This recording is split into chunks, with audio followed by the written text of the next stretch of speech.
For centuries after the Horus Heresy, the Imperium believed its greatest enemies had already been defeated. Then, the Orks returned with an invasion so vast that entire Space Marine chapters were destroyed before Terra fully understood what was happening. This was not an ordinary Waaagh led by a brutal warlord with a collection of stolen ships. The beast commanded an organized empire with disciplined armies, enormous fleets, advanced weapons, and artificial attack moons capable of appearing inside defended systems. Worlds burned while Imperial commanders argued over whether the threat was truly as dangerous as the first reports claimed. The answer arrived above Terra. An Ork attack moon appeared close to the heart of the Imperium, placing humanity's throne world within reach of an alien enemy. The High Lords had no clear leader, the Imperial military was divided, and the forces that should have protected mankind were forced to react to a threat they had completely underestimated. The Orks were no longer behaving like primitive raiders. They coordinated attacks across enormous distances. They possessed technology that rivaled or surpassed many Imperial systems. Their leaders could speak, negotiate, threaten, and plan with a level of intelligence humanity had convinced itself Orks could never achieve. That arrogance nearly destroyed the Imperium. Imperial fleets attacked the Ork Empire and suffered catastrophic losses. Space Marines launched desperate assaults against attack moons and fortified worlds.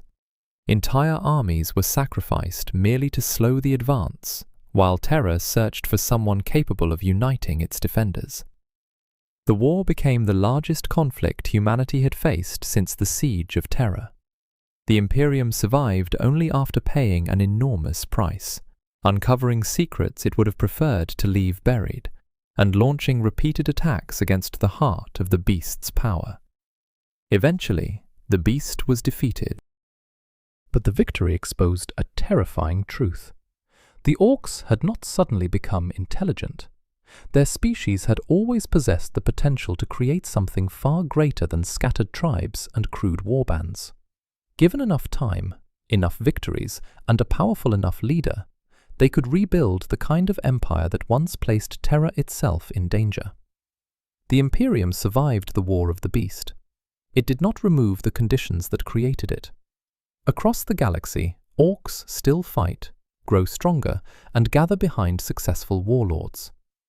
Every major Waaagh carries the possibility that another beast may eventually rise. And next time, humanity may not recognize the danger until another attack moon is already hanging above Terra. Before the Imperium became the dominant human power of the galaxy, it nearly collapsed during the Great Crusade. The enemy was the Rangda.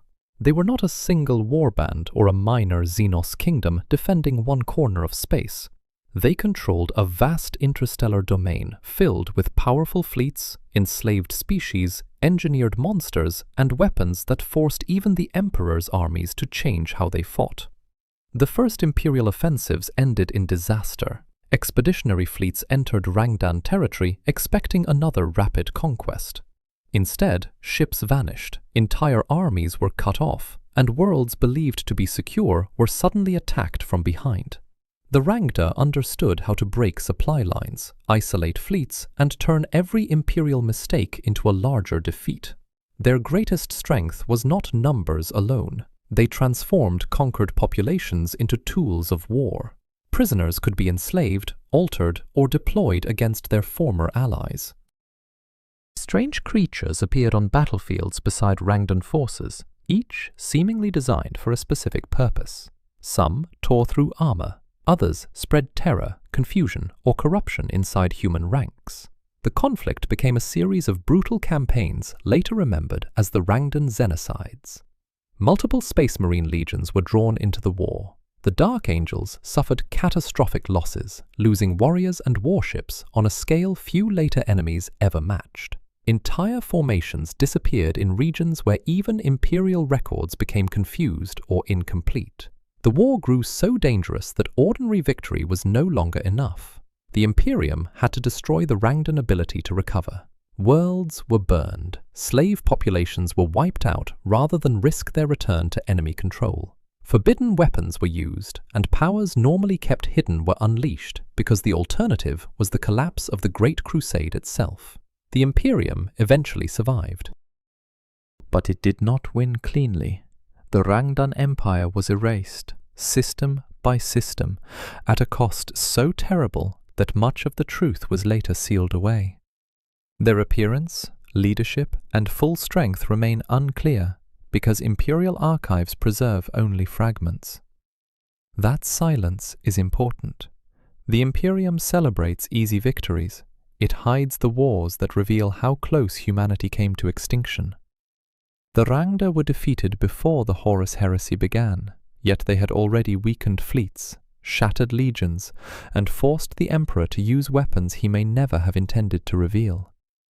Had the Rangda broken only a few more imperial armies, the Great Crusade could have ended there. Humanity might never have reached Terra in triumph. There might have been no Imperium left for Horus to betray. The Imperium had fought orcs, demons, and ancient alien empires for 10,000 years. Then it discovered an enemy that did not want territory, prisoners, or surrender. It wanted biomass. Hive Fleet Behemoth entered the galaxy like a living storm. Its ships were enormous organisms. Its weapons were grown rather than built, and every creature in the swarm acted as part of a single intelligence. Worlds disappeared beneath the fleet, their oceans drained, their atmosphere stripped away, and every living thing consumed. The first planet to vanish was Tyran. Imperial investigators found only a dead world. Its cities were empty, its seas were gone, and almost nothing remained to explain what had happened. The new enemy took its name from that silent planet. Then Behemoth moved toward Ultramar.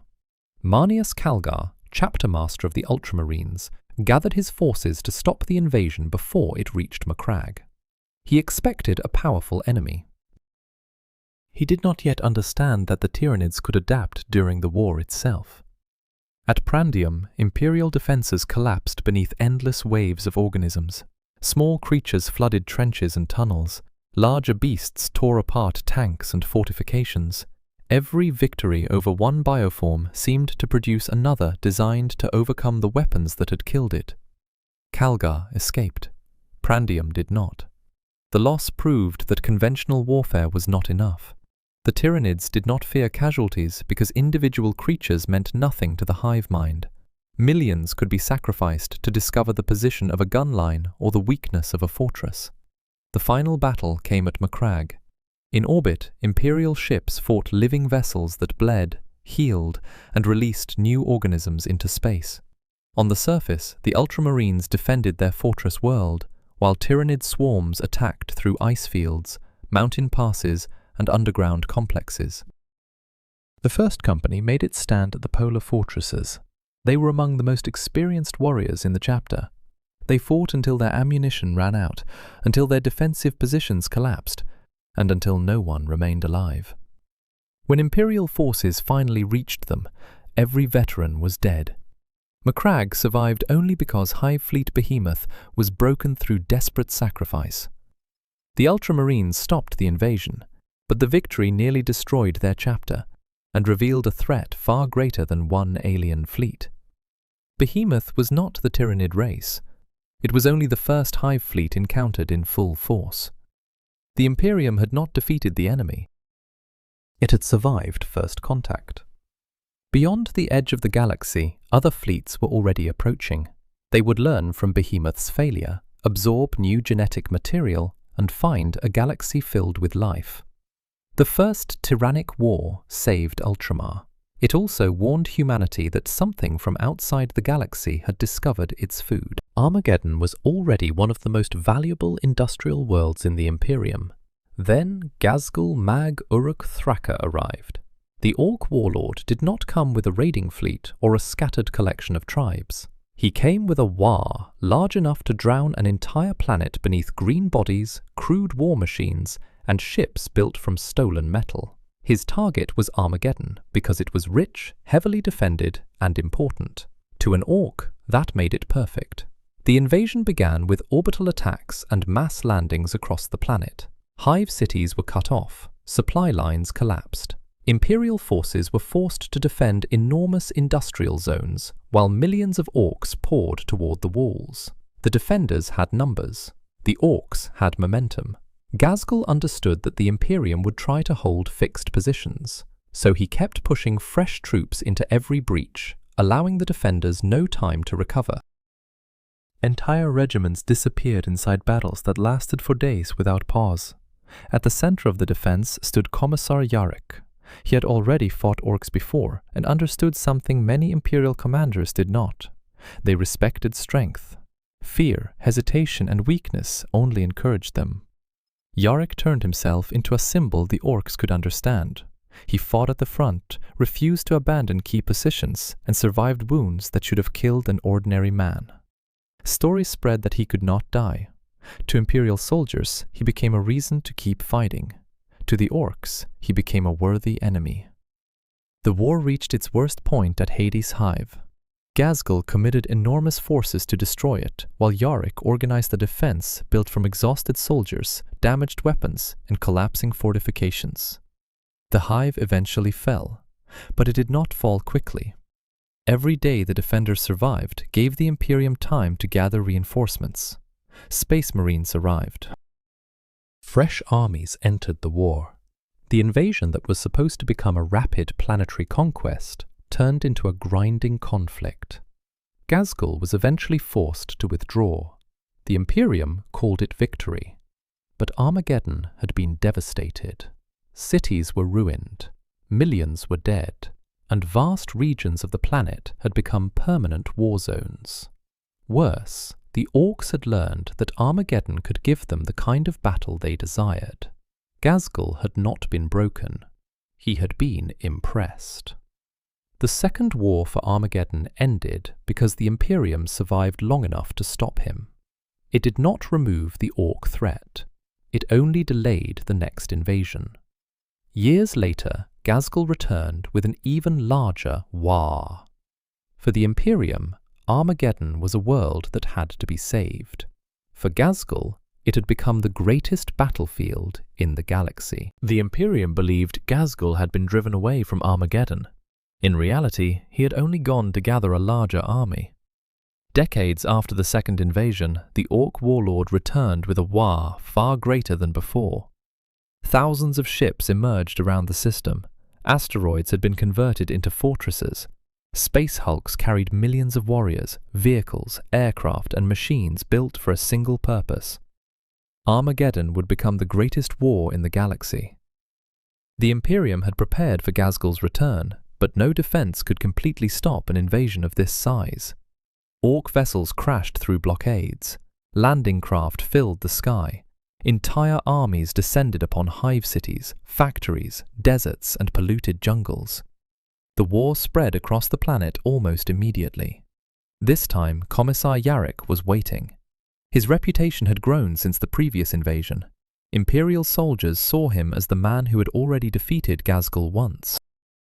The orcs saw him as the only human worthy of their greatest warlord. But even Yarrick could not be everywhere. At Hell's Reach, the Black Templars defended a hive surrounded by enormous orc forces. Reclusiarch Grimaldus led space marines, soldiers, militia, and civilians through weeks of constant battle. The defenders fought from walls, streets, temples, and ruined factories. Every destroyed orc vehicle was replaced by another. Every fallen warrior was followed by hundreds more. Hell's Reach survived, but much of the city was reduced to ruins. Across Armageddon, similar battles unfolded. The Salamanders protected civilians, while other Space Marine chapters attacked orc leaders and supply routes. Imperial Titans fought massive greenskin machines that towered over ordinary armies. Aircraft filled the skies, and naval battles raged above the planet. The Imperium could destroy millions of orcs. It could not stop more from arriving. The war became too large for either side to finish. The orcs controlled vast regions, while Imperial forces held the most important cities and industrial zones. Every victory changed the front line, but neither army could claim the entire world. Then Ghazghkull left. He had not been defeated, he simply decided there were other wars waiting for him elsewhere. Many of his followers remained behind, continuing the conflict without him. For the Imperium, this was not peace. Armageddon became a permanent battlefield. Factories continued producing weapons while armies fought outside their walls. New regiments arrived to replace those destroyed in earlier campaigns.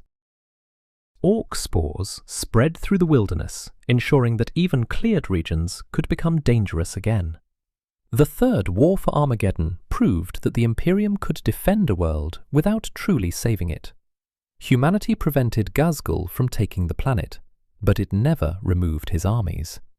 Armageddon survived, trapped inside a war with no final victory. Exactly the kind of war the Orks wanted. The Imperium did not begin the Octarius War to win. It began it to make two enemies destroy each other. Inquisitor Cryptman understood that Hive Fleet Leviathan could not be stopped by ordinary defenses. The Tyranids consumed every world they reached, grew stronger from the biomass, and continued moving deeper into Imperial space. So he created a desperate plan. He redirected part of the Hive Fleet toward the Ork Empire of Octarius. The logic seemed perfect. The Tyranids would attack the Orks. The Orks would fight back. Both species would suffer enormous losses, while the Imperium gained time to strengthen its own borders. At first, the plan appeared to work. Tyranid organisms descended upon Ork worlds in endless waves. The greenskins met them with guns, blades, vehicles, and the excitement of warriors who had finally found an enemy that never stopped attacking. Every battlefield became a slaughterhouse. Tyranids flooded trenches, tunnels, factories, and ruined cities. Orks counterattacked in mobs so large that the ground disappeared beneath them. Biotitans fought enormous Ork war machines while living aircraft filled the sky. But the Imperium had misunderstood both enemies. Tyranids evolve through consumption. Every Ork devoured gave the Hive Fleet more biological material and stronger genetic traits. New creatures emerged with thicker armor, greater strength, and better resistance to greenskin weapons. The Orks also became stronger. Orks grow through battle. The survivors became larger, more aggressive, and more experienced. Powerful war bosses rose from the fighting, attracting more tribes and more fleets into the war zone. Instead of weakening each other, the two enemies were improving. The longer the war continued, the more dangerous it became. Entire systems were consumed by the conflict. Worlds changed hands repeatedly. An Ork victory could be followed by another Tyranid invasion days later. A planet stripped of defenders might still contain spores, hidden organisms, or underground nests waiting to rebuild the war. The Imperium tried to contain the region. Blockades were formed. Nearby systems were evacuated or abandoned. Imperial commanders hoped the fighting would remain trapped inside Octarius. It did not. Ork fleets escaped toward other sectors. Tyranid splinter fleets broke away from the main swarm. Every ship leaving the war carried stronger soldiers and new adaptations. Then the Tyranids gained the advantage. The Swarm Lord was sent to direct the invasion. Under its control, the hive mind stopped wasting forces in endless frontal attacks and began targeting leadership, supply centers, and the most important Ork strongholds. The great Ork warlord, known as the Overfiend, was eventually killed. With his death, the balance broke. The Tyranids overran major worlds and consumed huge parts of the Octarius Empire. But this was not a victory for the Imperium. It was the nightmare Cryptman's critics had predicted. Humanity had created a battlefield where two of the galaxy's most dangerous species were allowed to become stronger for years. When the conflict finally began spilling outward, the survivors were more experienced, more numerous, and more dangerous than before. The Imperium had not destroyed two enemies. It had trained them. The Imperium believed the Orpheus sector was secure. Its worlds supplied soldiers, weapons, and resources to distant wars. Its defenses were old but powerful, and its rulers expected the next great threat to come from beyond the sector's borders. Instead, the enemy rose from beneath its own planets. Ancient tomb complexes began opening across the region. Necron armies emerged without warning, led by the Maynarch dynasty, one of the most violent and unstable Necron powers ever encountered by humanity. They did not demand surrender, they began extermination. Imperial outposts vanished before they could send complete warnings. Defense fleets entered systems and found entire populations already dead. Necron vessels appeared with impossible speed, destroyed command ships, and disappeared before reinforcements could respond. The attacks were not random. The Maynarch were reclaiming territory they believed had belonged to them for millions of years. Human cities, fortresses, and industries were treated as temporary structures built by creatures who had occupied the dynasty's worlds while it slept. The Imperium gathered everything it could. Astra Militarum regiments were deployed across the sector. Space Marine forces launched strikes against tomb complexes. Imperial Navy squadrons attempted to contain the Necron advance before more systems were lost. But the Necrons did not fight a conventional war. Their warriors repaired themselves after being destroyed. Portals allowed reinforcements to appear behind Imperial lines. Entire formations vanished beneath Gauss fire before they could retreat. Even victory became dangerous. An Imperial army might capture a position only to discover that the Necrons had withdrawn deliberately. Minutes later, monoliths would appear around the survivors, trapping them inside a killing zone. The war reached its most desperate stage around Amara Prime. Imperial forces defended the system with everything available, knowing that its loss could break the remaining resistance across the sector. The battle became a massacre. Human soldiers fought through ruined cities, while Necron machines advanced without fear or exhaustion. Tanks were stripped apart. Defensive walls disappeared under concentrated fire. Reinforcements arrived only to be destroyed before they could organize. The Imperium eventually slowed the Maynarch advance, but it did not restore the sector. Too many worlds had been lost. Too many fleets had been destroyed. Entire regions were abandoned because no one could confirm whether the tombs beneath them were truly inactive. The Orphean War proved that an imperial sector could appear loyal, productive, and secure, while an older empire waited beneath its surface.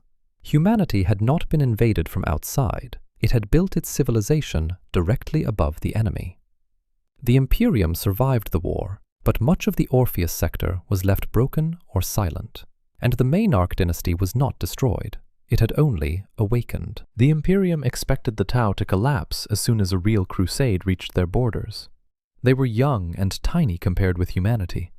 Their empire controlled only a fraction of the worlds held by the Imperium. To many commanders, the campaign looked less like a war and more like a lesson. Then the crusade crossed the Damocles Gulf. At first, Imperial forces advanced quickly. Frontier worlds were attacked, orbital defenses were destroyed, and human populations that had joined the Tau were declared traitors. The Imperium believed overwhelming numbers would break the enemy before the campaign became expensive. But the Tau did not fight like the enemy's humanity expected. They avoided wasteful battles, abandoned positions that could not be held, and concentrated fire on isolated targets. Battlesuits struck from long range, aircraft attacked exposed columns, and mobile formations disappeared before Imperial commanders could force a decisive engagement. Every victory cost more time. Every delay gave the Tau another chance to prepare. The crusade eventually reached Daleth, one of the most important worlds in the region. There, Imperial forces met organized resistance on a scale they had not expected.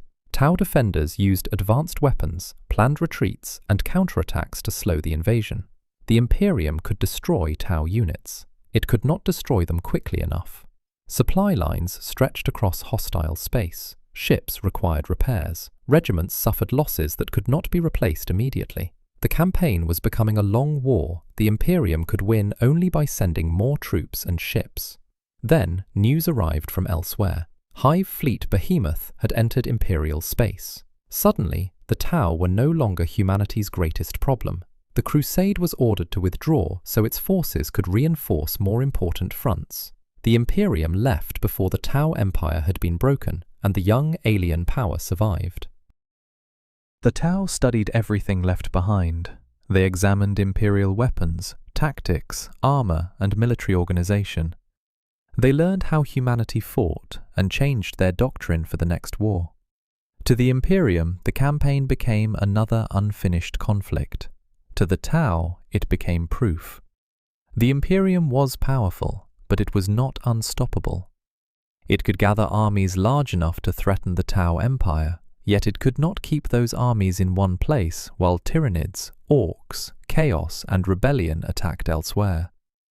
That is the weakness the Tau continue to exploit. They do not need to defeat the entire Imperium in one war. They only need to survive each crusade until humanity is forced to look away. The Damocles Gulf Crusade nearly destroyed the Tau Empire. Instead, it taught the Tau how to survive the Imperium, and every year the Imperium fails to return. The empire it once underestimated becomes larger, stronger, and harder to conquer.